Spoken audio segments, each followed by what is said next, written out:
The Bitcoin market absorbs as much as it sows. BlackRock has become the pressure-withstanding and gold-swallowing beast. The total TVL of the DeFi market has returned to over $100 billion, and funds are addicted to these four public chains. BitLayer appeared at the 2024 Hong Kong Web3 Carnival, innovating the Bitcoin ecosystem's Layer 2 technology. The fourth Bitcoin halving is imminent. Can miners continue to mine? The race against the regulation is getting more and more difficult. CZ decides not to run anymore. How long can Binance last? Binance trading volume has hit a new historical high. FTX dumps SOL to repay its debts. The boss of a Turkish crypto exchange was sentenced to thousands of years in prison. Can this be a Guinness World Record? Crypto fraud sentenced to 11,000 years. Just say FTX SBF. You can rejoice quietly. Remeasure the world with cryptocurrencies, master the 24-hour wealth code, and get rich slowly together. April 8th, Monday, how's the crypto industry? I'm Zhu. Welcome to the headline sponsored by DeepCoin. Last night around 12 o'clock, Bitcoin once again stood at the $70,000 mark and then fell back slightly. It's currently fluctuating around 69,000. Last week, the total trading volume of the Bitcoin spot ETF was 14.04 billion, with a daily average of 2.808 billion, which has declined again. The market has shown obvious power struggle and trading enthusiasm has cooled to some extent. Last week, the Bitcoin spot ETF had a net inflow of 484 million, calculated at 67,000. It injected a purchase power of 7224 Bitcoins into the market. In 5 trading days, except for Monday, the other 4 days had net inflows of Bitcoin spot ETFs, and the capital inflow trend showed positive growth, indicating that the market's buying sentiment has begun to rebound. Bitcoin will continue to hold strong information and dare to absorb pressure. Especially BlackRock surged in the last trading day of last Friday, with a net inflow of 309 million taking the lead. In the past month, Bitcoin has continued to be in a wide-range fluctuating trend. Although there have been multiple large pullbacks, there has been no obvious net inflow pressure in the exchanges. Instead, there have been clear net outflows after Bitcoin's decline. The net inflow of tokens to the exchange indicates that holding users are preparing to sell their Bitcoins, while the net outflow of tokens indicates that users are hoarding coins. This shows that it is a period of repositioning and low absorption. The upward trend begins to see a significant contraction in net flow, and there are buyers and sellers in the market.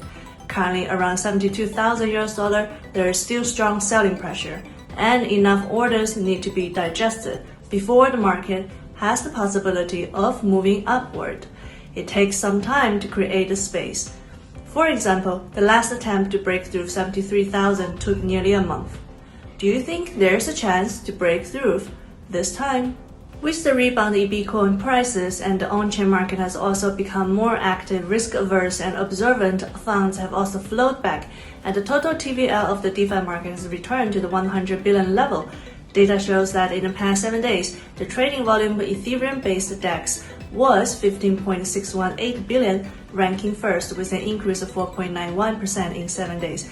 BSC ranks second with a trading volume of 9.633 billion, up 7.35% in 7 days. Solana ranks third with a trading volume of 8.857 billion. Arbitrum and Base are ranked fourth and fifth respectively. From the above data, the trading volume of each chain has rebounded significantly. But from the monthly level data, the main capital flows are to Base, Bitcoin, Blast, and Solana. The 2024 Hong Kong Web3 Carnival was held from April 6 to 9th at the Hong Kong Convention and Exhibition Center. As one of the largest Web3 events globally, there were nearly 200 side events during the carnival. Last weekend, Michael attended a conference on the development of Bitcoin ecosystem, Bitcoin Day. The Bitcoin ecosystem is experiencing a big explosion with the introduction of narrative protocols and the wealth effect they create. In just 1 year, from the ordinal single point protocol, a comprehensive Bitcoin ecosystem has developed, including first layer asset insurance protocols, second layer scaling solutions, and various applications. At the Bitcoin Day event, our old friend Charlie shared a new project with us. BitLayer Labs, endorsed by early Bitcoin evangelist Charlie, is the first Bitcoin Layer 2 solution based on BitVM. Recently, it secured $50,000 in funding, led by Framework Ventures and ABCDE Capital. BitLayer aims to address the trade-off between security and turn completeness in BTC Layer 2. Its core mission is to ensure trustless entry and exit of L1 assets, achieve state transitions on L2 with a Turing-complete virtual machine, and ensure L1 can verify the validity of L2 state transitions. The BitLayer team also plans to verify L2 state transitions on Bitcoin L1 through the implementation of BitVM, utilizing the optimistic roll-up approach. 比特币呢，过去15年一直在尝试探索那个应用。去年我们也看到了一个在比特币议程上写铭文的一个铭文夏天。那铭文不能做 DeFi， 它不能做整个的这个就是 AMM 这种交易啊，这种生息的玩法和各种各样的一些以太坊上的应用玩法。那二层网络就这样应运而生，因为这个需求和这个用户量的这个基数在这儿。然后呢，我们的 BitLayer 的这个价值在于能够做到安全等效，就是相比于一些那种侧链的，我们不是。对，我们是比特币这个安全性是一致的，就最后这个交易proof 会写到比特币议程上去，所以这是一个本质区别。第二个呢，就是这个跨链桥，这个现在的桥呢都是用多签一个要去，就是假设绝大多数的这个多签者都是可信的，都是安全的这样的一个方式。然后如何做到一个去信任化的跨链桥，我们有一个解决方案叫 DLC， 这是一个新的技术结合 BitVM， 就这两个是核心比特币要做2层的两个重要的解决方案。那这个是目前的 BitLayer 在做的事情。Imagine a completely trustless asset flow system like building an invisible secure channel in the digital world, allowing assets to flow freely without worrying about trust crisis. And the Turing-complete virtual machine is like a powerful engine that can support various complex state transfer operations, making the application scenarios of the blockchain more colorful and varied. All of this is inseparable from the innovative spirit and technical strengths of the BitLayer team. This team is not a pushover either. They come from the senior R&D and ecosystem building teams of Huobi, Polygon, Polkadot, and other top public chains, with years of practical experience and industry-leading business achievements. Such a team has undoubtedly laid a solid foundation for BitLayer's success. I believe that through BitLayer's efforts, the Bitcoin ecosystem can enter a new era, and blockchain technology can better serve human society. The fourth Bitcoin halving will be triggered when the block height reaches 840,000, which is expected to occur around 10:17 p.m. on April 20th. After the halving, the block reward miners receive for mining will be reduced by 50% compared to before the halving. The first 3 halvings occurred in 2012, 2016, and 2020 respectively. In 2012, the Bitcoin halving for the first time reduced the block reward from 50 BTC to 25 BTC. By 2016, the second halving reduced it to 12.5 BTC, and in 2020, the third halving reduced it to 6.25 BTC. After the fourth halving, the block reward will only be 3.125 BTC. Bitcoin's total supply is only 21 million, and the halving event will continue until the last Bitcoin is mined, which is expected to happen around 2140. After that, miners will only be able to earn transaction fees. Many people wonder, can mining continue after the halving? Michael just happened to participate in a small meeting to discuss this issue during the Hong Kong Web3 Carnival. Recently, a conference titled Prospects and Energy Management in Crypto Mining was held during the Hong Kong Web3 Carnival. The key point of the conference revolved around 2 aspects. Firstly, as miners have the closest relationship with energy consumption, companies like Fisk Corp face stringent scrutiny from climate-conscious regulatory bodies. The White House has proposed imposing a 30% consumption tax on miners' electricity purchases, and the Energy Information Administration (EIA) recently issued a mandatory survey requiring miners to report detailed information on their energy inputs. In the coming weeks, miners' operations will undergo stricter scrutiny. Secondly, Bitcoin miner revenue hit a historical high in March, surpassing $76 million in a single day. However, with the fourth halving approaching, miners inevitably face a 50% reduction in BTC revenue. So, is there still value in mining Bitcoin after the halving? 这个东西呢，毋庸置疑啊，这个BTC 612是一定会发展起来的。所以说，比特币减半之后2-3个月，它币价跌也好，涨也好，其实我不看，主要是这样的，挖就完了。Historically, Bitcoin halvings have often been accompanied by significant pullbacks followed by significant rallies. Halvings often occur before Bitcoin enters a major bull market.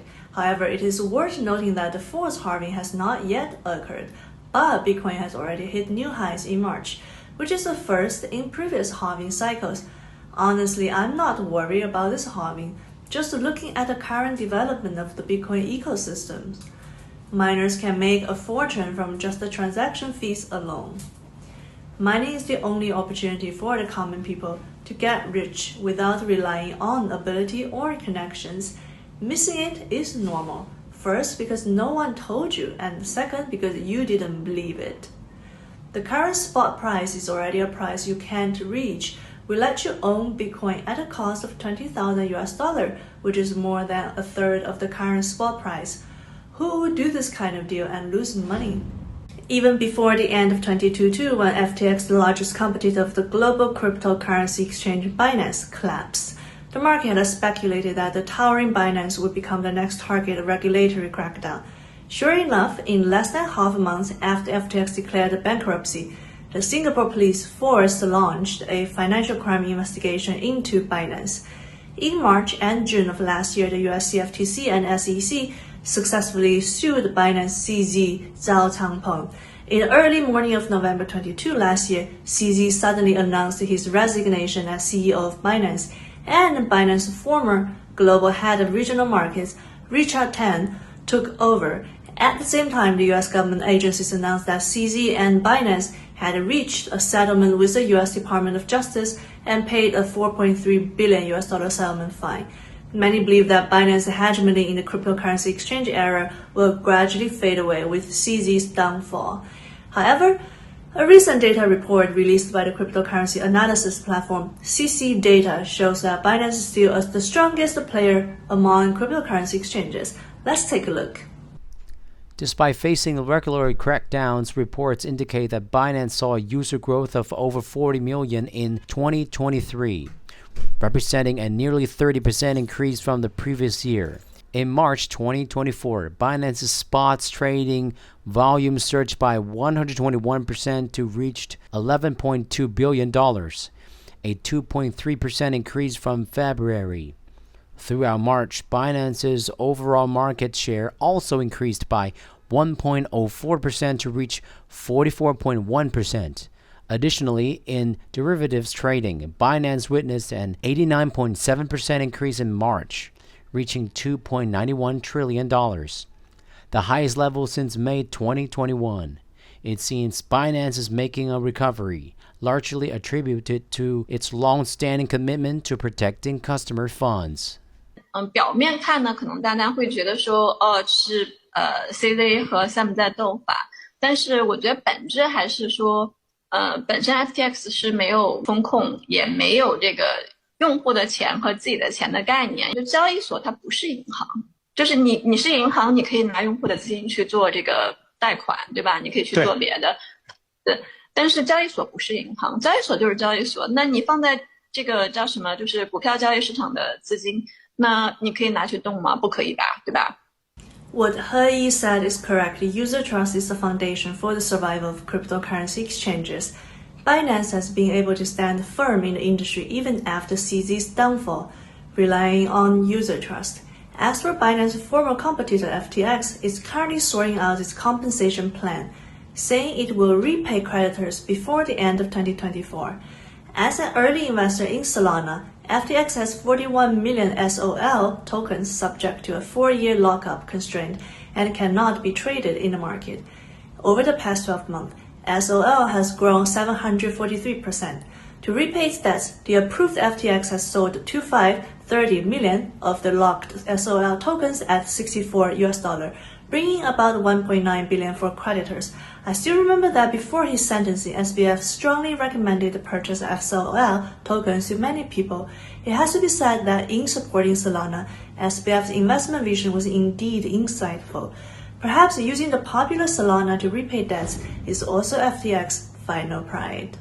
The founder of the bankrupt exchange FTX SBF was sentenced to 25 years in prison last month for fraud and other crimes.